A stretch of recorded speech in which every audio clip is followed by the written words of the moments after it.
Hello and welcome to Unacademy, a one-stop destination for the English medium civil services aspirants. A very good morning and welcome to the Daily Hindu News Analysis. So before we begin with today's discussion, we have a very important announcement. See, for every UPSC aspirant, one of the most crucial document is the syllabus that is given by UPSC. I've seen that many students, they struggle with understanding the syllabus. But if you wish to crack the exam in the very first attempt, it is very important to understand the syllabus. Because the syllabus given by UPSC tells you what to study, what not to study. This document will help you understand as to which topics are relevant, how to link current affairs with the static topics. But since many aspirants face a challenge over here, today we are conducting a special free workshop. Today at 7 p.m, Sarmad Sir shall be conducting this workshop where you will understand the syllabus that has been prescribed by UPSC. So do attend the workshop without fail, and the link for this is provided in the description box and as well as in the comments below. Also, please remember, for a better experience, do attend the session through the Unacademy app. Please download the Unacademy app or attend the workshop through your desktop or laptop instead of your mobile web browser. So these are the things you have to keep in mind. The workshop is today at 7 p.m. So with this, let's begin with the analysis of today's The Hindu newspaper by first looking at the topics that we are going to discuss. Today from the Delhi edition, I have picked around 9 important articles. In fact, a couple of them are missing over here, but in total, we will be discussing 9 articles from today's newspaper. There are 3 important topics relevant for the mains and few smaller articles relevant for the prelims exam. So let's cover these topics one by one, and I assure you that this shall be a comprehensive, detailed discussion so that you don't have to go back and read the newspapers again. So if you guys are liking these initiatives, do support us with your comments, press the like button, share the video with other aspirants, and don't forget to subscribe to our channel. So let's begin with the discussion by looking at this important editorial from page number 6. This editorial is dealing with the Israel-Palestine issue. The article is mainly focused on the two-state solution and the future of a Palestinian state. So let's understand what is the context, why is the topic in news, and then we will thoroughly examine the issue between Israel and Palestine with specific focus on the future Palestinian state. See, recently, the British Foreign Secretary, David Cameron, who was also the former Prime Minister of Britain, he made a statement in the midst of the ongoing Gaza war between Israel and Hamas. Since Palestine has occupied the limelight over the last few months in global geopolitics, and given that 24,000 plus Palestinian civilians have been killed by the Israeli military action, there has been considerable global debate on the Palestinian question. Even today, Palestine is not recognized as a separate country, right? Palestinians have no independence, no sovereignty. So across global capitals, this has been a topic which has been much debated, that whether should other countries give recognition to the Palestinian state. Because of course, that was what was promised to the people of Palestine as well, back in 1940s when the two-state solution was proposed by the United Nations. So given this raging debate, British Foreign Secretary David Cameron said that Britain is considering giving recognition to the Palestinian state. Now this generated a lot of excitement and a lot of controversy as well. Later, the British government has denied that it is changing its position over the Israel-Palestine question. But however, the statement that he made that Britain might consider giving recognition to a Palestinian state generated a lot of optimism. So this brings up the two-state solution debate, which is at the very heart of the Israel-Palestine conflict. So the editorial goes into it. It looks at the history, the background of Palestine, and the very origin of this conflict and the current status. So let's go a little beyond the article. Let's make it a more detailed, comprehensive discussion, because India as well has major interests with regard to the Israel-Palestine conflict. Since 1947, India has been firmly supporting the two-state solution. meaning there should be two independent states, a Jewish state called Israel and a Palestinian state for the Palestinian Muslims. So India has ideologically maintained this position since 1947-48, and even today our position towards Israel-Palestine has been the same. While we back Israel's right to defend itself against acts of terrorism, we continue to support the Palestinian right to have their own sovereign, viable state. So in this regard, the topic becomes very relevant for our exams, given all the recent developments that have taken place. So let's go back in time and examine the roots of the conflict, what is the Palestinian question, and let's understand the current status. To understand this complex issue, first you need to be familiar with the geography of the place. Because after all, geopolitics is the study of geography of a place and its impact on its international relations. The physical and human geography of a given place has a direct impact on its international politics and international relations. So it's very, very crucial to be familiar with the geography of the place. So here you are seeing the current boundaries of Israel and Palestine, and you notice that this region, which is a historical region, the historical Palestinian land, it is bound by Egypt, Jordan, Syria, and Lebanon. These are the countries present around Israel and Palestine. You can see the Palestinian territories, that is Gaza Strip and the West Bank. Over here, we have the Mediterranean Sea. So essentially, Israel and as well as Gaza Strip, they both face the Mediterranean Sea towards the west. You can also see Jerusalem, the holy sacred city, which is right at the heart of this conflict. So over here, we have the Jordan River that flows along the borders between Jordan and Israel and Jordan and West Bank. This important river drains into the Dead Sea over here. The Dead Sea marks the boundary as well between Jordan and Israel and Jordan and West Bank, which is essentially Palestinian territory.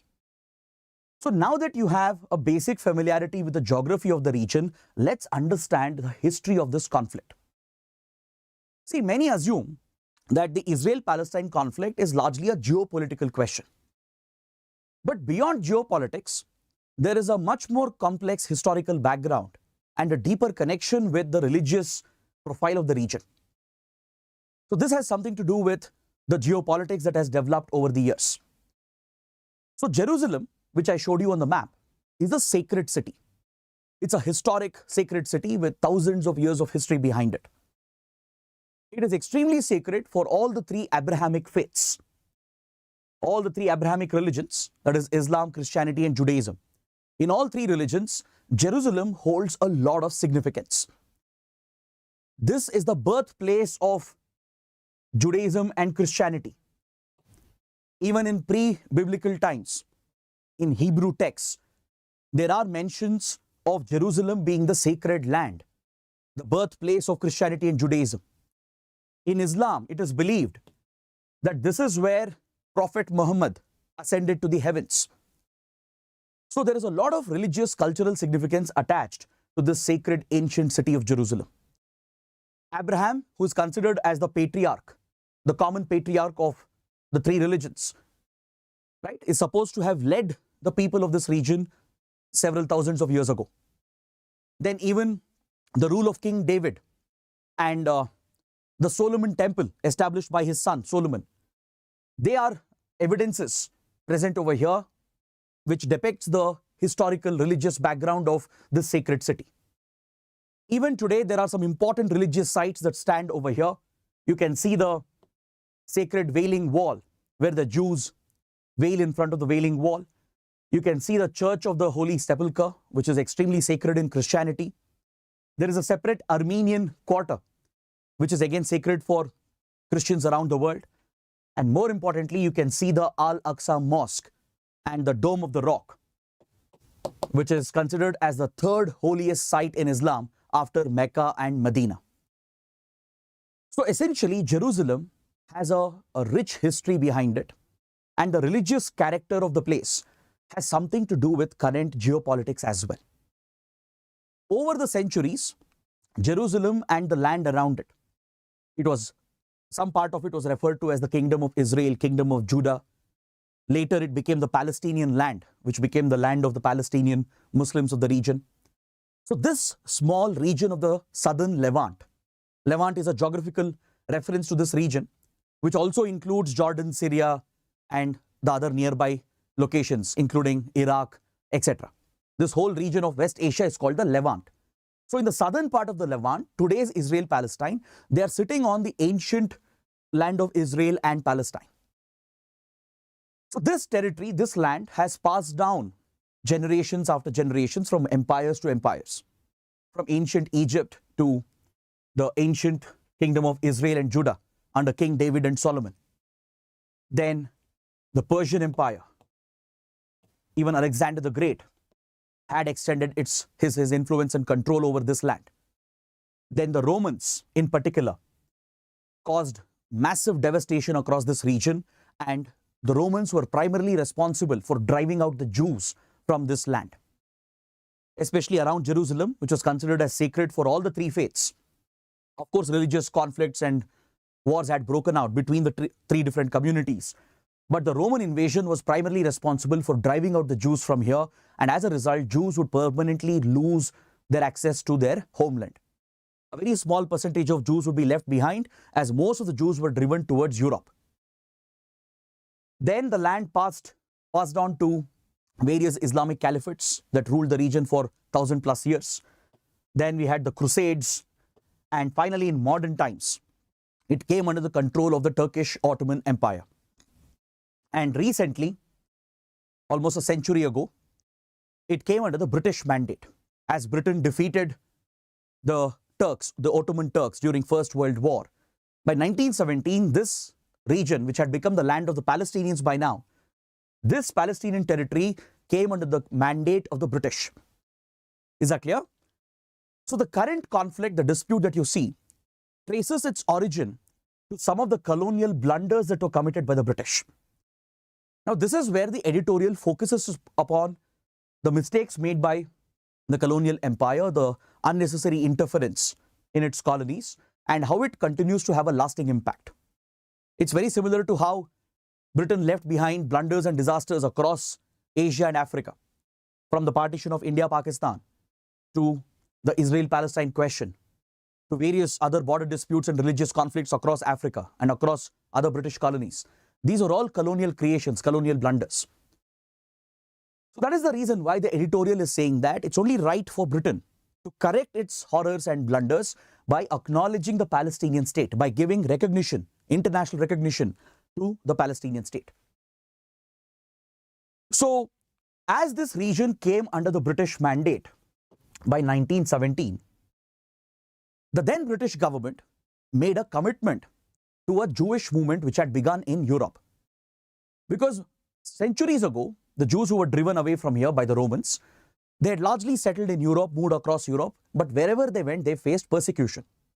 Largely on ethnic, racial, religious lines, they were persecuted and targeted. And eventually, you know what happened under Nazi Germany. By 1930s, 1940s, with the rise of fascism, the Jews were the primary target of Hitler's Nazi rule. And we even witnessed a genocide, a Holocaust being committed against the Jews, where millions of Jews were exterminated and slaughtered. So as the Jews were historically facing persecution and targeted violence wherever they went, the Jews were trying to demand for the creation of a Jewish homeland. In fact, this movement had started by late 1800s itself. Some of the radical right-wing Jews had started a nationalist movement called the Zionist movement. This predates the First World War.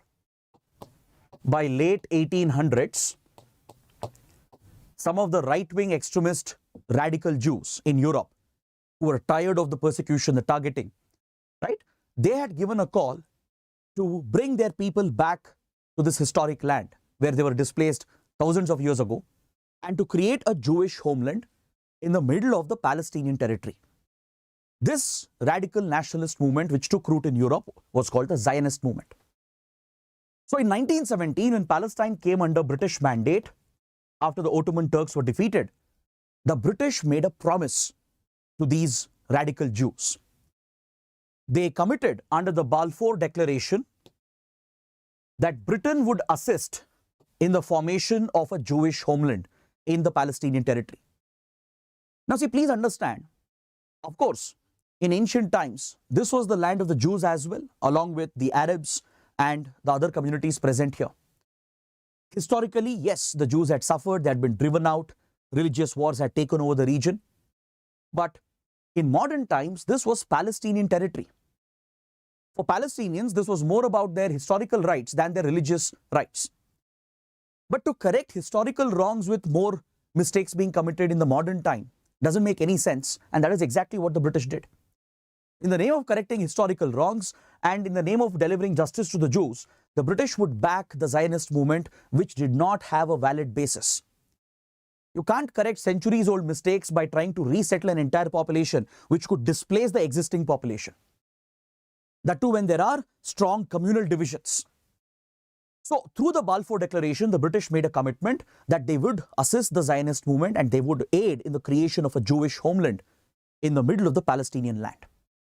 So this emboldened the Zionist movement further, and especially by 1920s with the rise of Nazi Germany and the Holocaust against the Jews, it added momentum to the Zionist movement, and we saw the large-scale migration of Jews from Europe to Palestinian territory. During this period, before the Jewish migration started, in the Palestinian territory, which is today's Israel and Palestine, the Jewish population was hardly around 6%. 94% of the population present here were Palestinian Muslims. Essentially, it was Palestinian land with few pockets of Jewish communities. But now with Balfour Declaration and with complete British support and with the backing of the Zionists, there was a large-scale Jewish migration from Europe to back towards Palestine, which significantly increased the Jewish population.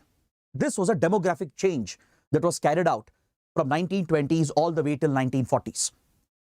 So as more and more Jewish settlers came in and settled in Palestine, this obviously triggered tensions, which very quickly acquired a communal angle. The Palestinians would obviously oppose the migration of the Jews and the settlement of the Jews, which was being done in an illegal manner. So as Palestinian land and territory was being snatched by the Jewish migrants, this led to communal clashes between the communities, and large-scale violence started breaking out here by 1930s, 1940s. But then the Second World War came to an end. The United Nations had been established as an international organization to settle disputes and conflicts by 1945. So by this period, the tensions in this region, in this Palestinian territory, had escalated, and large-scale violence, communal violence was taking place between the Jewish migrants who were settling and the native Palestinians. So over here, the United Nations would intervene. The UN, which was largely dominated by the Western powers led by US and UK, they would bring this issue at the UN Security Council, the UN General Assembly, and through the UN, they would try to work out a solution. So here you can see the graph which depicts the exponential increase in Jewish population following the Balfour Declaration. Prior to that, as I told you, the Jewish population here was hardly around 6%. But within 20-30 years, there was a significant jump in Jewish population because of the large-scale migration that took place from Europe. With the backing of the British government and with the momentum added by the Zionist movement, there was a sudden increase in Jewish population which caused the demographic changes, led to the tensions and led to communal violence. So now, with the objective of finding a permanent solution, a feasible, viable solution to this conflict, the matter was brought up at the United Nations, and the UN proposed a partition plan. As this was seen as the only practical option, a partition plan was proposed by the UN following the adoption of Resolution 181 that dealt with the Israel-Palestine question. This partition plan is nothing but the two-state solution proposed by the UN. This is what we refer to as the two-state solution. The proposal of the UN was that 45% of this territory would become an Arab state for Palestinian Arabs, and the rest 55%, would become a Jewish state for the Jews. That is essentially Israel.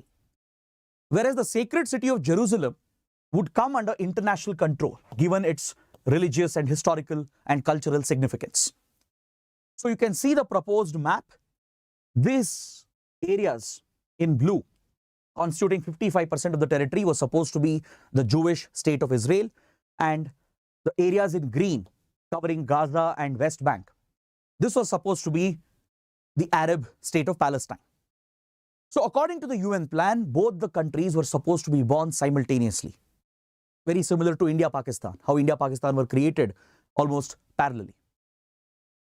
Initially, it's very interesting to note that India opposed the two-state plan. When this plan was brought up for voting at the UN, India voted against the partition.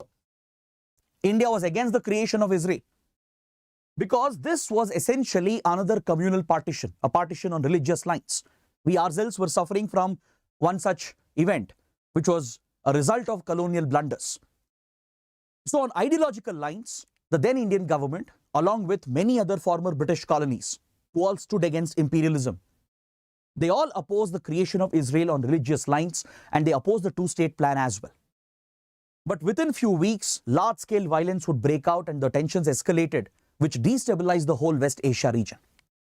All the Arab countries present here, they would back the Palestinian movement, and they would oppose the creation of Israel, as historically in modern and medieval times this was Palestinian land. So they couldn't accept the correction of ancient mistakes with new mistakes being committed in modern times. So there was strong opposition in the region with regard to creation of Israel in the middle of Palestinian territory. And also please understand, this was imposed by Britain, imposed by the UN without consulting the local people. The Palestinians, the Arabs were never consulted. Again, not every Jew was supporting the Zionist movement. It was only a section of right-wing extremist radical Jews who were leading the Zionist movement. So essentially, a few stakeholders were trying to enforce this solution, leading to the establishment of a permanent dispute. Then finally, many countries, they came around, including India, and they started supporting the two-state solution because this seemed to be the only practical solution for the dispute. India and many other former British colonies, they would extend support to the UN partition plan, because as the violence was escalating, it was destabilizing the region and it was having a wider impact. So initially, even though we opposed the creation of Israel on ideological grounds, later India came around to accept the two-state plan, and from then till now, we firmly support and back the two-state solution, because this would be justice to both the communities. A separate state for the Jews, a separate state for Palestinians. So two countries living side by side in peace, two viable states living side by side. So this seemed to be a fair, practical solution, and India would firmly back and support the two-state solution. But before this plan could be realized, Israel unilaterally declared independence.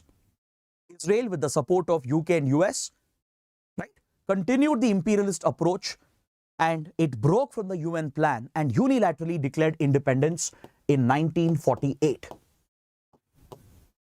So this was rejected by the Arab states, the neighboring Arab states, and they declared war against Israel. Egypt, then Transjordan, Syria, Lebanon, and other countries, with the support of various other Arab nations in the Middle East, North Africa region, they launched a coalition-led war against Israel to ensure that Israel was not created, that Israel is wiped out, and to protect the rights of the Palestinians. This is what led to the 1948 war. But Israel, with the backing of the Western countries, had armed itself. It had enough resources to fight back against the Arab states, and within few weeks, it conclusively defeated all the Arab states. Israel won the war, leading to its permanent establishment. And day by day, more countries started recognizing the independence of Israel. So initially, when Israel unilaterally declared independence in 1948, India did not recognize Israel, because Israel had broken the partition plan. It had violated international rules created through the UN system. Given India's commitment to the UN Charter, we did not recognize Israel in 1948. But 2 years later, after Israel won the war and firmly established itself as an independent sovereign state, and after many countries started recognizing Israel, India also went ahead and gave recognition to Israel. But however, India did not establish official diplomatic ties. Until 1992, for 42 years, from 1950 to 1992, India did not have official diplomatic ties with Israel because of our ideological support for Palestine, and also to ensure that we don't offend the Arab states, which were crucial for India. As India depended on the Arab states for energy supplies, for oil and gas supplies, India had to play it safe, and India did not establish ties with Israel until 1992. So following this war, Israel would go on to capture Palestinian territories as well. Israel not only established itself, but it captured some of the Palestinian territories. You can look at the changes in the map. You can look at how the Gaza region has shrunk, how West Bank also has shrunk. So this war in 1948, where Israel won, led to the large-scale displacement of Palestinians. Palestinians became refugees. They took refuge in Egypt, in Jordan, in Syria and Lebanon. So most of the territory came under Israeli control, and day by day Israel started stepping up its firm control over Palestinian territories as well. So for the next 15 to 20 years, the Palestinian movement would continue, a movement to fight for its sovereign rights. But in 1967, a second war took place. The Arab states again united to launch a war against Israel to liberate the Palestinian territories. But this time again, Israel won the war, defeated all the Arab states, and even captured more territory. It further reduced Palestinian territory, as you can see, and captured more Palestinian territories. But it also went ahead and captured few territories from the Arab states.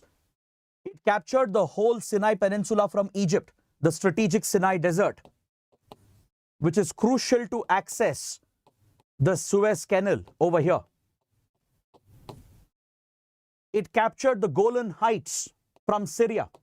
And even today, Israel remains in control of Golan Heights, which is Syrian territory. Israel would return the Sinai Desert back to Egypt only in 1979, when the Camp David Accords were worked out, which was basically a peace accord between Israel and Egypt that was mediated by the United States. The US acted as a mediator, and it brought about a peace agreement between Egypt and Israel. Israel held the leverage as it had captured Sinai Desert. So finally, Egypt settled for a peace with Israel. It agreed for a peace settlement. It agreed to give recognition to Israel. So Egypt became the first Arab country in the region to give official recognition to Israel and set up ties with Israel. In return, Israel gave back the Sinai Desert to Egypt, and today it remains under Egyptian control. So Camp David Accords was a big development because this ended the hostility, the state of enmity between Egypt and Israel. But later, Egypt has been accused of supporting Palestinian extremists who by now had started a violent movement, even involving in acts of terrorism targeting Israel. By 1960s-70s, few Palestinian extremists who were trying to liberate the region, they had taken up extremism, they had taken up violent terrorism in order to target Israel and even Western interests. Various Palestinian terror groups came up, such as Black September, then Palestinian Liberation Organization or PLO. So such Palestinian terror groups were formed, which would carry out brutal attacks against Israeli interests and Western interests. So the conflict kept escalating from year to year. And by 1980s, 1990s, things had become very, very volatile, which was impacting the whole West Asia region. Then finally, Jordan also negotiated with Israel and settled for a peace agreement. Jordan also gave up its rivalries. It started withdrawing its support to the Palestinian terror groups and militant organizations. And Jordan also set up a peace agreement with Israel. So thus Egypt and Jordan withdrew from the war, and they recognized Israel and they established ties with Israel. But the other Arab countries and the other Muslim countries across West Asia, North Africa, they wouldn't recognize Israel for many more years to come. And some of them would continue backing the Palestinian extremists in their fight against Israel. So these sponsoring countries, which were sponsoring Palestinian extremists, they would consider them as a national liberation movement, as a revolutionary movement. But for others, for Israel and Western countries, they were seen as terrorist outfits. It's again a very subjective interpretation. As they say, one man's revolutionary is another man's terrorist. So let's not get into that debate. It's a very political, controversial debate as well. But we are looking at this from a neutral viewpoint and from India's viewpoint. So India itself has never called any Palestinian group as a terrorist outfit, explicitly. Even if you take Hamas, for example, officially India even today has not designated Hamas as a terrorist organization. But we condemn acts of terrorism against Israel and we support Israel's right to defend itself against terrorism. So that is a balanced, nuanced position India has developed over the years on this sensitive issue. So this conflict continued. There was a major uprising in 1987 where Palestinians rebelled in large numbers, and this is called the First Intifada. The Intifada was an uprising of Palestinians, a large movement to fight against Israel and to liberate the Palestinian territories. But Israel crushed the Intifada with brutal force, leading to large-scale human rights violations as well. Then finally, there was the intervention of few European powers like Norway. Norway offered itself as a neutral third-party mediator and allowed for negotiations to take place between Israel and some of the Palestinian terror groups, such as the PLO, the Palestinian Liberation Organization, and few other Palestinian armed extremist outfits. They negotiated with Israel through the mediation of Norway, and these talks were held at Oslo. So through the Oslo mediation, finally a peace agreement was worked out. A set of agreements were signed, which is popularly referred to as the Oslo Accords. From 1993 to 1995, the Oslo Accords were signed, and through the Oslo Accords, Israel agreed to recognize the PLO as a legitimate representative of the Palestinian people. PLO agreed to give up its extremism and stop its acts of terrorism, and it entered mainstream politics, and Palestinian Authority was established, which would govern the Palestinian areas. A Palestinian government was formed, but of course Palestine was not an independent sovereign country. This disputed territory would be administered through a Palestinian Authority comprising primarily leaders from the Palestine Liberation Organization, which was no longer seen as a terrorist group by Israel. This was part of the peace settlement. So Palestinian Authority was established to administer the Gaza Strip and even the West Bank area, and West Bank itself was divided into 3 areas.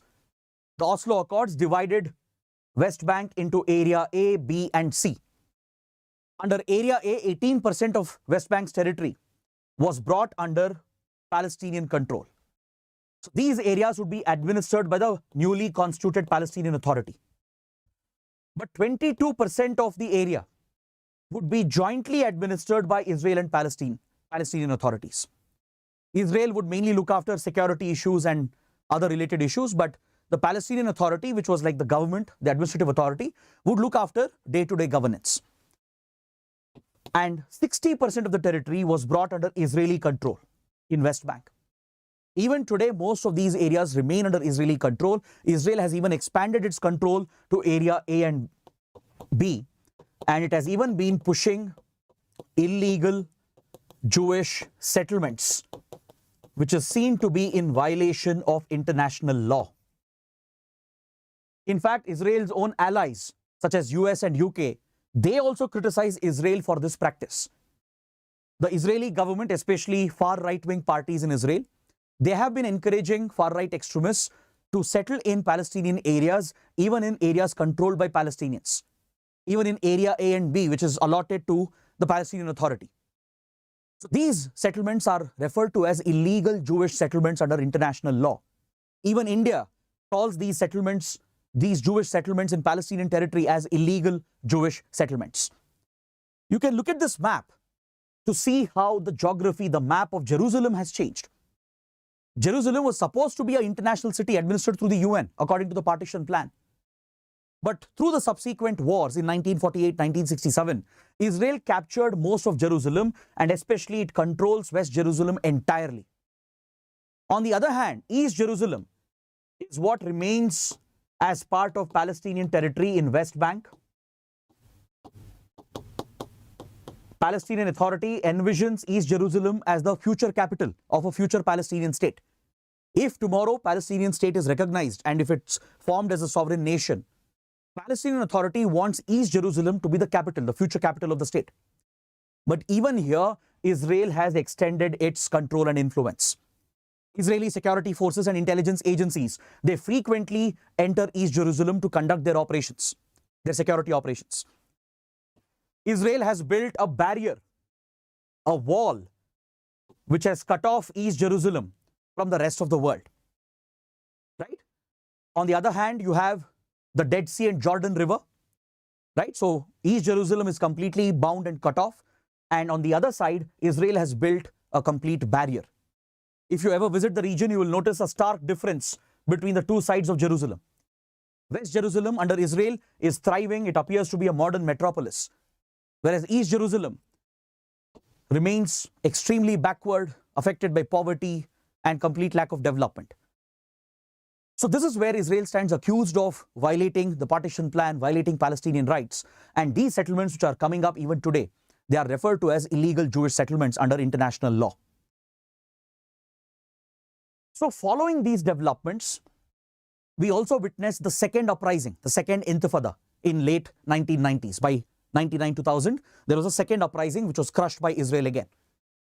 So on one hand, Israel kept using disproportionate force to target militants and terrorists, but it would end up killing civilians as well. This would lead to allegations that Israel was violating human rights. Parallelly, the Palestinian extremist groups would involve themselves in brutal acts of terrorism. They would continue targeting Israeli citizens, Israeli civilians.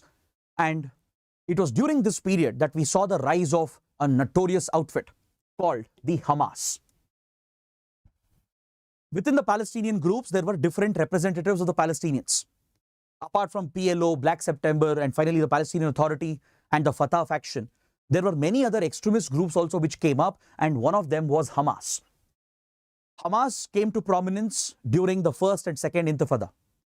Hamas mainly established control in Gaza, and finally when Israel withdrew from Gaza in 2005, elections were held over here. Until 2005, Gaza was entirely under Israeli control. Since 1967, Israel had fully occupied Gaza, blockaded Gaza as well, and it was preventing any outside interaction with regard to Gaza. Be it from the Egyptian border or through the Mediterranean Sea, Israel was not allowing any kind of contact with the external world. This had already led to large-scale human suffering, and finally it withdrew from Gaza, allowing elections to be held amongst the Palestinian groups. In this election, Hamas won the election and it became the governing authority in Gaza Strip. It defeated the Fatah faction, which dominated the Palestinian Authority until then, which had control over West Bank only. So today, there are two different Palestinian entities governing these two Palestinian territories. The West Bank region is governed by the Palestinian Authority as per the Oslo Accords, and it's the Fatah faction and other moderate elements of Palestinian groups which are in control in West Bank. But Gaza came under the control of an extremist organization called Hamas, which won the elections and formed the governing authority. And since then, Hamas started stepping up its attacks, terror attacks against Israel. Hamas would fire rockets and missiles targeting Israeli civilian population and cities. And Israel would retaliate every time, leading to a conflict, a war in Gaza. Israeli airstrikes would be carried out. Israeli forces would carry out a ground invasion.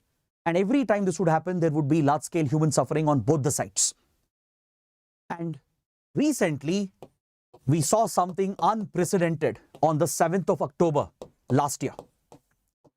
Hamas pulled off one of the most brutal attacks that we have ever witnessed. Hundreds and hundreds of Hamas terrorists infiltrated into Israel, targeting Israeli cities and civilian population, and they killed more than 1,300 Israeli citizens.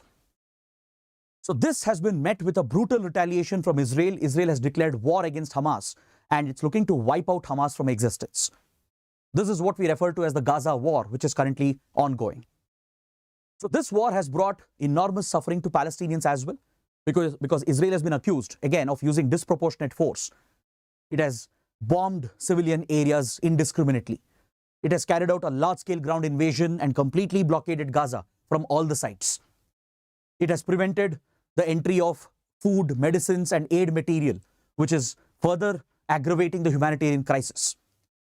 So this has brought up allegations of a genocide being committed by Israel against Palestinians. More than 24,000 Palestinian civilians have been killed.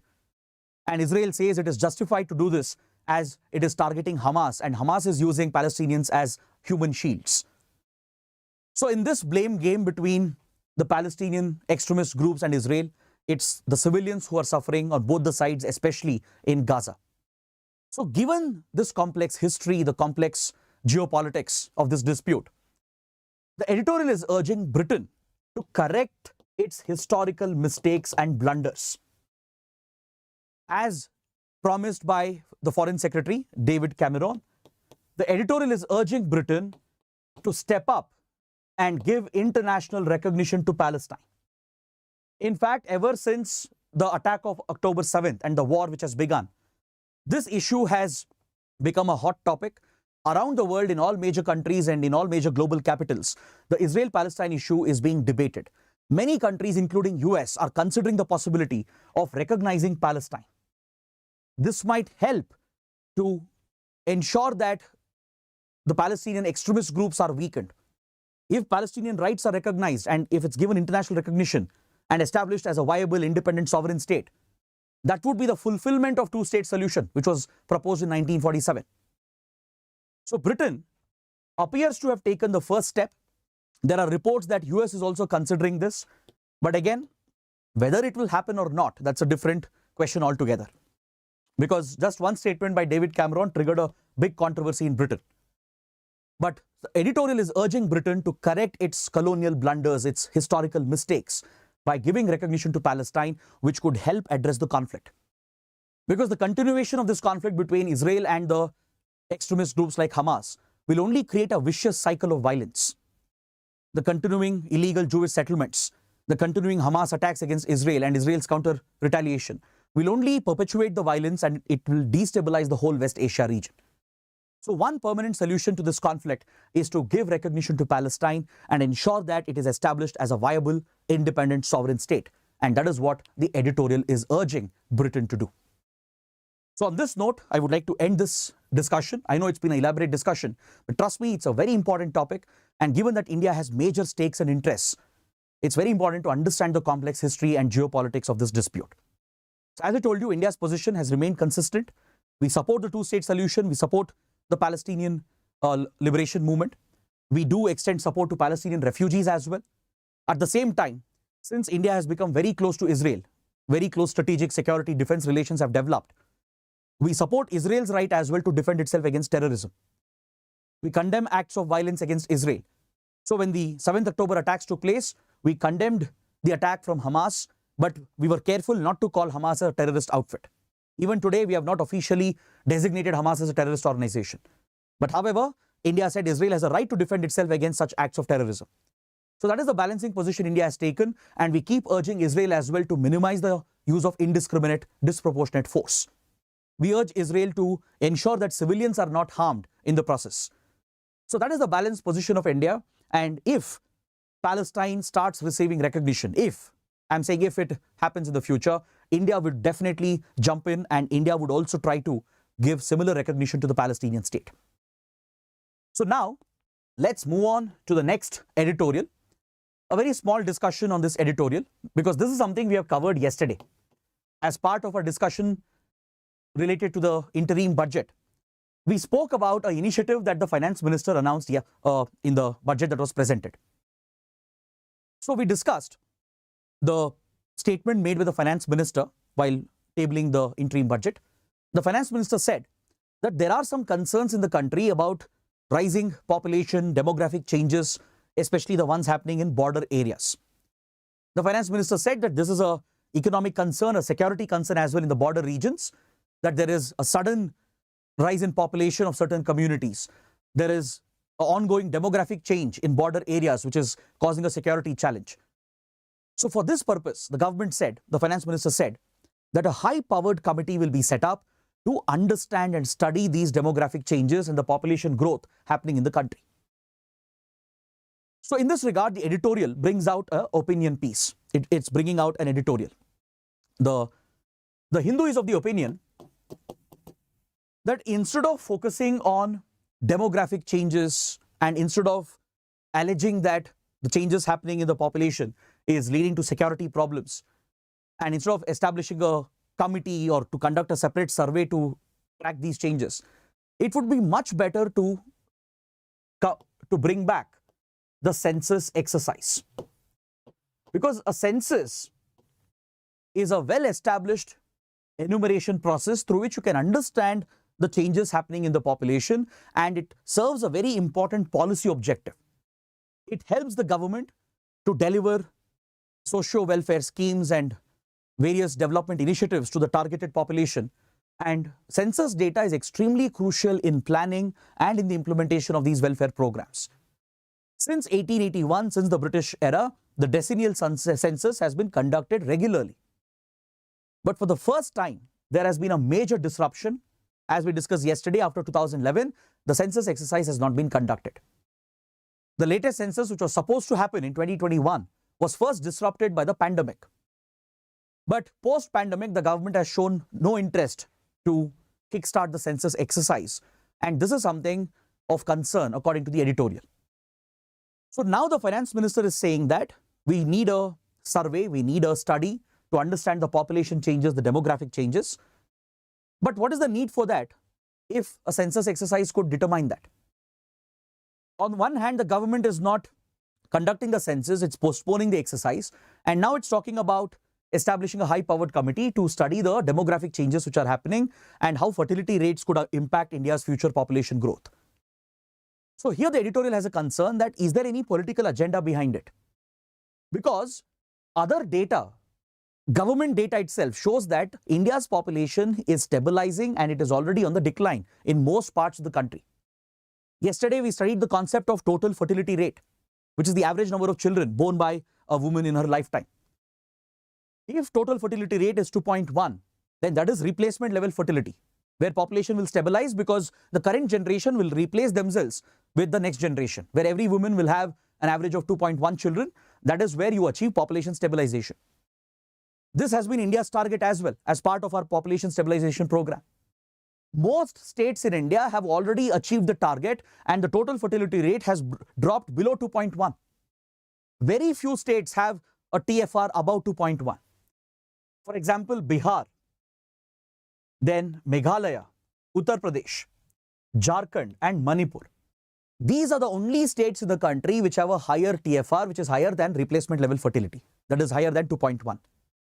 But even amongst them, Jharkhand, Manipur and UP are very close to the target. It's only Bihar and Meghalaya which are way off the target, and all the other states, especially southern states and western states of India, which have seen more economic development, more progress, they have better implemented family planning measures and they have successfully brought down their fertility rates. The fertility rates has dropped below 2.1, meaning these states are going to witness a population decline as well in the coming future, in the coming decades. So if that is the case, then there is no concern about population rise or explosion in the country. We are already the world's most populous country. So what the editorial is saying is that what we need is a census exercise to map the population of the country, to enumerate the population and use that crucial data to plan and deliver government schemes and welfare initiatives. So instead of holding the census exercise, the government is looking at a high-powered committee to study the demographic changes and the population changes happening, particularly in the border areas.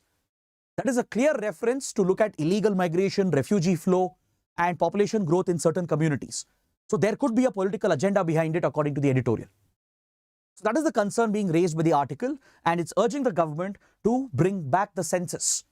The census would give you more valid and reasonable data instead of any high-powered committee, right? Because other government data is clearly showing that India's population is going to decline. There is no real concern of a population explosion. In fact, the demographic dividend that the government always talks about, which is the percentage of working age population, right? India has that sweet spot with regard to our demographic dividend where we have majority of our population in the working age. So that is a time where the country should reap the benefits of its demographic dividend. You can reap the benefits of your demographic dividend only when you provide better education, only when you create jobs, right? So that should be the focus of the government. And to do that, you need data, you need census data to deliver targeted schemes and welfare initiatives. So if that is the real intention, what we need is a census exercise and not some high-powered committee to study population changes, according to the editorial.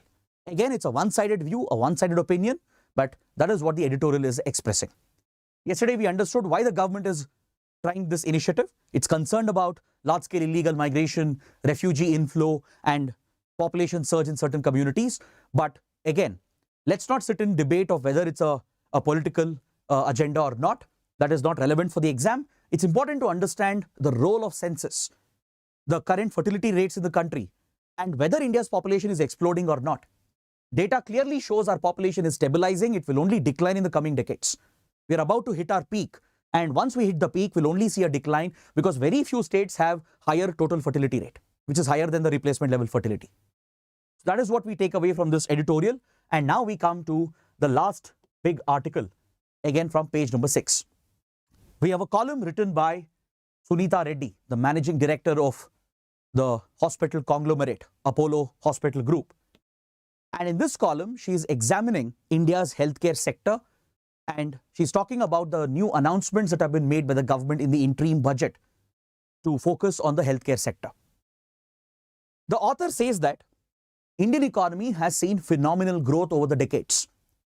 From a poor, underdeveloped country in the 1950s, we transitioned into a developing nation, and today we are a fast-growing economy. Today we have set our sights on a Viksit Bharat, a developed India by 2047. So the author credits the government initiatives over the decades for the transformation, the economic, social transformation that the country has gone through. And since her priority focus is the healthcare sector, she talks about India's advances in the healthcare sector. See, she mentions that India has made a very big improvement over the last 2-3 decades when it comes to key healthcare indicators.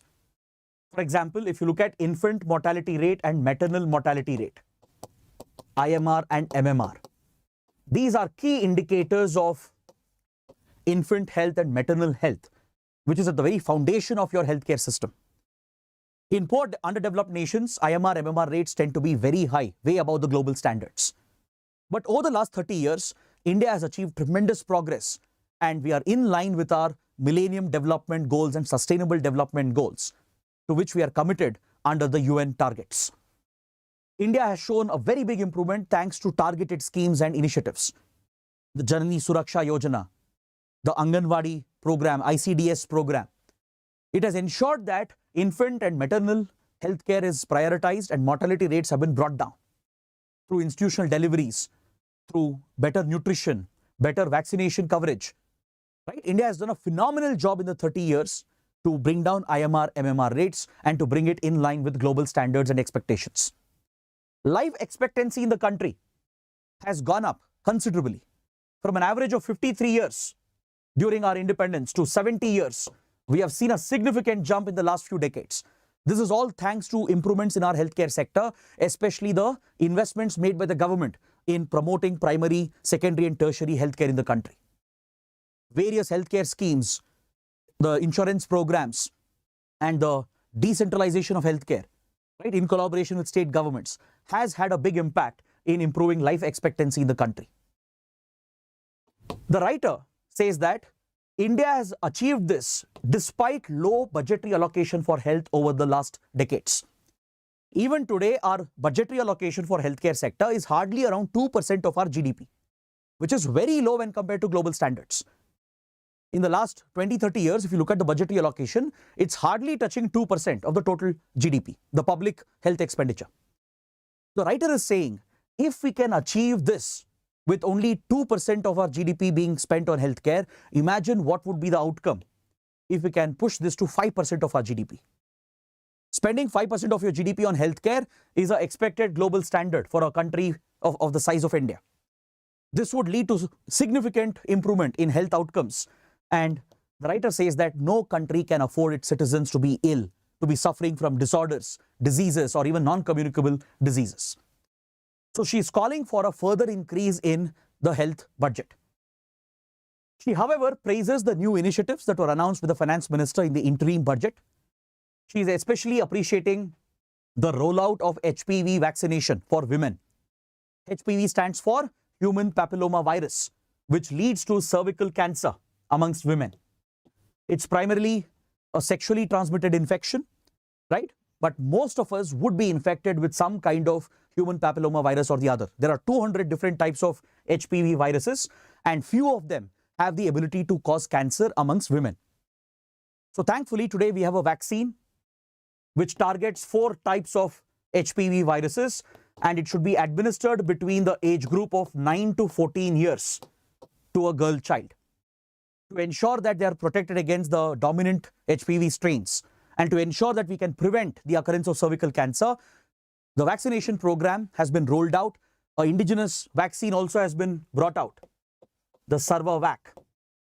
It's commercially available at around 2,000 rupees, and it's being rolled out very soon as part of universal immunization as well. And this will protect India's population, especially women who are more prone to cervical cancer through HPV infections. So government is investing a lot with regard to spreading awareness as well. Recently, you would have read in news, just yesterday, there was a report that a celebrity has lost her life at a very young age due to cervical cancer. That highlights the risk of the disease. This is a preventable disease, and the priority given in the budget to roll out and spread the HPV vaccination program is appreciated by the writer. Then she appreciates the priority being given for maternal and child health care. In the interim budget, there is a sufficient allocation provided for maternal and child health care, and the budget is also prioritizing the involvement of deep tech or deep technology in healthcare service delivery. A separate fund, a corpus fund, has been created of around 1 lakh crore rupees to drive innovation across the Indian economy, to promote startups, to promote critical emerging technologies. So these investments in R&D will benefit the healthcare sector as well. That is the point the writer is highlighting. The government is looking to provide interest-free loans for 50 years for various tech companies and tech startups in the private sector. So they could make use of this capital and invest in research and development, and the innovation that's going to take place, the disruptive technologies that is going to come up through such research and development will definitely benefit the healthcare sector. It will lead to an impact at scale, right? Across the country, the masses can be impacted because today through digital healthcare and through better induction of technology into healthcare, diagnosis can be improved, treatment can be improved, life-saving procedures can be carried out more effectively. We can track vaccination coverage more effectively. So digital healthcare and the infusion of technology into healthcare is going to play a big role in the coming years. And the writer thanks the government for allocating adequate budget and priority for technology in healthcare. Finally, she is suggesting to the government that the government should also prioritize medical travel or medical tourism. Because in the interim budget, there is a lot of focus on religious tourism, iconic tourism to bring more revenue to the government, both domestic and foreign tourism. However, the budget is not prioritizing medical tourism. I hope you know that India has already become a hub of medical care. India offers superior quality healthcare at a reasonable cost. So foreigners from several countries, from poor countries in Africa to rich developed Western countries, they prefer to come to India for advanced treatment and therapies and surgeries, especially in the tertiary healthcare category. So Heal in India has become a very popular theme. Medical tourism has boomed in India, and India has become a hub of medical facilities and medical initiatives, right? So many foreigners prefer to be treated or operated in India and domestically as well, right? Within the country, there are regions which are getting left behind. There are regions where better healthcare is available. It's a question of accessibility. So the writer is asking the government to invest more on promoting medical tourism, and not just to bring foreign patients, but also to improve connectivity and accessibility within India through better infrastructure so that Indians could also benefit through improved healthcare delivery in the country. She praises the connectivity initiatives such as the railway corridors, the airports which are being set up, the air routes which are being opened. This will improve domestic and international connectivity that could drive medical tourism. So what is needed is a greater focus on promoting India as a medical tourist destination. So these are some suggestions provided by the writer, and with this I bring my detailed discussion of the mains articles to an end. Now let's proceed towards the prelims section and take a quick look at the prelims related articles. On page number 7, please make a correction. This is page 7, not page number 1. On page number 7, we have a column referring to the refugee crisis being witnessed in Northeast India from Myanmar. We studied this topic yesterday. We understood the crisis in Myanmar, how it has created a refugee burden on India, especially in Manipur and Mizoram. So I'm not going to go into the details of the article again. It's not needed. We have covered this yesterday. Please go back and watch that video. But however, in today's column, there are two very important points that are mentioned that is relevant for your prelims. The Treaty of Yandaboo of 1826 finds a mention in this column. So you should know what is this treaty. See, look at this map. You can see British India over here. And this is Burma, which was also a British colony. But prior to Britain's control over Burma, it was ruled by a king. The Burmese king, Bagida, ruled over the Burmese territory, which is today's Myanmar's territory. And this Burmese kingdom extended towards India's northeast as well. Large parts of today's Arunachal Pradesh, Manipur, Mizoram and Nagaland, all these areas which are today part of northeast India, they were all part of the Burmese kingdom. So most of the ethnic groups, tribal groups here, they were all connected. The Mizos and Chins, Kukis and the Zos and the Naga subgroups and subclans, they were all connected with each other because this whole region was part of the Burmese kingdom. But in the first Anglo-Burmese war between British India and the Kingdom of Burma, Burma was defeated. The Burmese king was defeated. Following this, the Treaty of Yandaboo was signed in 1826, which drew the boundary between British India and the Burmese kingdom. Later, of course, Burma would be brought under British colonial control as well. So this boundary that was drawn through the Treaty of Yandaboo is roughly the India-Myanmar boundary as well. The current borders we have between India and Myanmar is roughly the boundary that was drawn by the British in 1826 under the Treaty of Yandaboo after the First Anglo-Burmese War. So that is an important historical fact. The article also mentions a river, the Tiau River. This river is in news since 2021, since the crisis broke out in Myanmar. So you should know where this river is located. Why is it significant? The Tiau River, it originates in the Mizo Hills of Mizoram in the Champai district, present over here near the Myanmar border. And this river flows along the border. It cuts right across the border. In fact, the border has been drawn here by the Treaty of Yandaboo. The river was used as a reference point. So on the left you have Myanmar and the right you have India. For several hundred kilometers, the Tiau River flows right along the India-Myanmar boundary and then joins the Kaladan River, where India, Myanmar are executing the Kaladan project to create a multimodal connectivity from eastern India to Myanmar to northeast India. So the Tiau River connects with Kaladan River and enters into Myanmar over here. Now this river is frequently in news because the refugees from Myanmar are crossing the river to enter India, especially the Chins in the Chin state who are connected to Mizos. They are crossing over this river. There are no fences. There is no border barrier here. The Chins who are facing targeted violence at the hands of the military, the Myanmar's military junta, they are crossing the Tiau River and entering Mizoram to seek shelter with the help of the Mizo community with whom they are connected. So that is why the river is in news. So there could be a map-based question or a geography question here. Next, on page number 10, there is a polity-related article that refers to criminal defamation in the country. The Law Commission, the 22nd Law Commission, has recommended to the Law Ministry that the provision of criminal defamation should be retained in our criminal judicial process. See, defamation is the illegal practice of defaming an individual. Let's say there is a reputed individual, a celebrity or a politician, and I start spreading fake news and hate speech against this individual. I carry out a baseless campaign. I publicly start criticizing this individual, or I publicly try to humiliate this individual with the clear intention to defame the individual and cause harm to the individual. So such an act is called defamation, which could harm the reputation of the individual. Now in India, defamation is an offense. And there are two types of offenses with regard to defamation in the country. There is a civil offense, which is treated as a civil offense and a civil charge is filed. There is a criminal angle as well, where certain acts of defamation can be brought under criminal charges and treated as criminal defamation, meaning there could be a jail term. Right? In case of a civilian charge, a civil defamation case, you might get away with very lenient punishment or directives from the court. But if criminal defamation charges are brought up, right, then you could serve a jail term as well.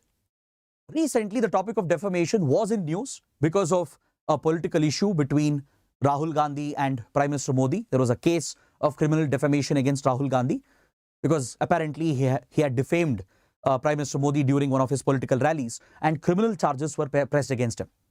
Of course, later the court dismissed the case. But however, please be aware that in India, defamation can be a criminal offense as well, right? So, with regard to the criminal laws in India dealing with defamation, there is a debate that comes up between right to reputation and right to expression. Now, in a democratic setup, under Article 19 of the Constitution, you have a right to express yourself, right? The freedom of expression, freedom of speech, freedom of press is covered under Article 19, which means you have the right to say what you want, which includes the right to criticism as well. So as a citizen, you can criticize any individual, you can criticize political leaders, you can criticize anyone in the country, and that is your fundamental right. But however, it's not an absolute right. It comes with reasonable restrictions. You cannot use freedom of expression to cause any security situation, to harm the sovereignty of the nation or friendly ties of India with other countries. Or you can't use freedom of expression to create a public order situation, right? At the same time, you can't use this right to harm the reputation of another person, because right to reputation is also a fundamental right recognized as integral to Article 21. Article 21 deals with right to life and personal liberty. And the Supreme Court, through various interpretations, has made it clear that right to reputation is integral to Article 21. Because the reputation we have is something we build up over our lifetime. Now, what if tomorrow someone makes false allegations, targets me deliberately with the intention of defaming me and with the intention of causing harm, right? So reputation once lost cannot be regained back. Reputation is about trust. So right to reputation is seen as a fundamental right. So that is the reason why defamation in India is also provided with criminal charges. Criminal defamation is provided under the IPC, the Indian Penal Code. Now, the Bharatiya Nyaya Sanhita, which has replaced IPC, also includes criminal defamation, and this has been upheld by the Law Commission. The Law Commission has recommended to the Law Ministry that we should retain criminal defamation in the country, because right to reputation is a fundamental right, and right to expression under Article 19 comes with reasonable restrictions, which means you can't use your freedom of expression to harm the dignity of another individual and to harm their reputation. So that balance is needed between Article 19 and Article 21, and the Supreme Court also has made this clear many times. So now the Law Commission has recommended that criminal defamation should be retained under the new law as well, which is Bharatiya Nyaya Sanhita, which provides for alternate punishment. Apart from a jail term, it provides for community service. So according to the Law Commission, this is the balance. Instead of sending someone to jail just because for what they said, they could be delivered with community service as a punishment. But criminal defamation should be there in the law books. So this provision is provided under Bharatiya Nyaya Sanhita, which has replaced the Indian Penal Code. Next, the rooftop solar scheme that we discussed yesterday. Prime Minister Modi recently announced the initiative, and it has been provided in the union budget as well. The government is looking to promise and support rural households, 1 crore rural households in the country, to install rooftop solar panels to generate electricity. Now, this initiative is being labeled as Pradhan Mantri Suryoday Yojana. Is that clear? It was actually launched in 2014 itself. The rooftop household solar program was launched in 2014. And the goal was to have an installed capacity of 40 gigawatts by 2022 to generate solar power through rooftop installations and achieve an installed capacity of 40 gigawatts by 2022. But India did not meet the target. Today, we have an installed capacity of just around 11 gigawatts, and that too, majority of them are from commercial buildings. If you take private residential buildings, only around 2.7 gigawatts, only 1/5 of the target has been met. The 40 gigawatt target was not achieved. And out of the 11 gigawatt installed capacity, majority of it is with commercial buildings, private buildings and shopping complexes. Only around 2.7 gigawatts of solar energy is generated through solar rooftops installed in private houses, in households. So now the goal is to scale this up to achieve the 40 gigawatt target, and the deadline also has been extended to 2026. So Pradhan Mantri Suryoday Yojana now is getting a new boost, a renewed boost through the budgetary announcement, and the government is looking to take up the entire financing. The expenditure might come up to around 1 lakh crore rupees, and the government is going to bear the cost, and public sector units will be involved in assisting state governments and rural households in establishing the solar rooftops. Instead of distribution companies, the DISCOMs being involved, PSUs like National Thermal Power Corporation Limited, NTPC, and other PSUs will be involved. They will assist in installing the solar rooftops, and the entire financial cost will be borne by the center.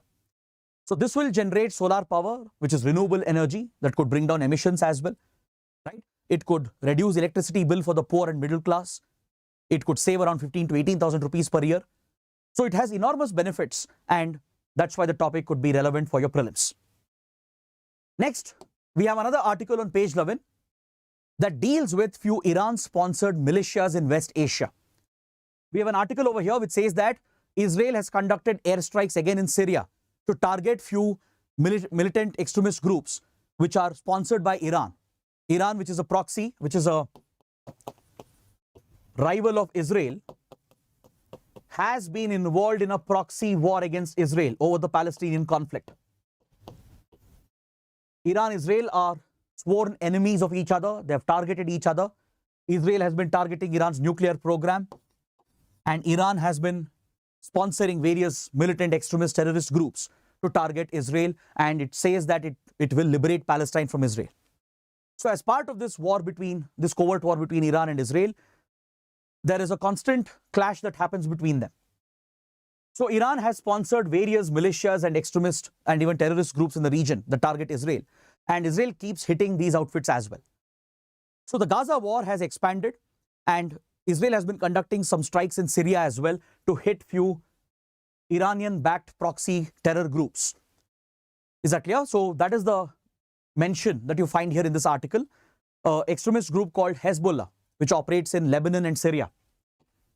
It's a Shiite political extremist outfit operating in Lebanon and Syria. It is sponsored by Iran. Iran's intelligence and paramilitary force called IRGC, Iranian Revolutionary Guard Corps, supports this outfit called Hezbollah. And there are Iranian officers involved in training this outfit, supporting them. So in this airstrike conducted by Israel in Syria, Iranian officers also have been killed who were allegedly working with the extremists from Hezbollah. The other outfit sponsored by Iran is Hamas, which operates in Gaza Strip, which we already studied today.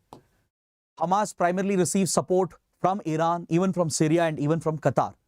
These are some countries in the region which have constantly backed Hamas against Israel. Then we have another article here that refers to two more Iran-sponsored militias that target Israel and even the US.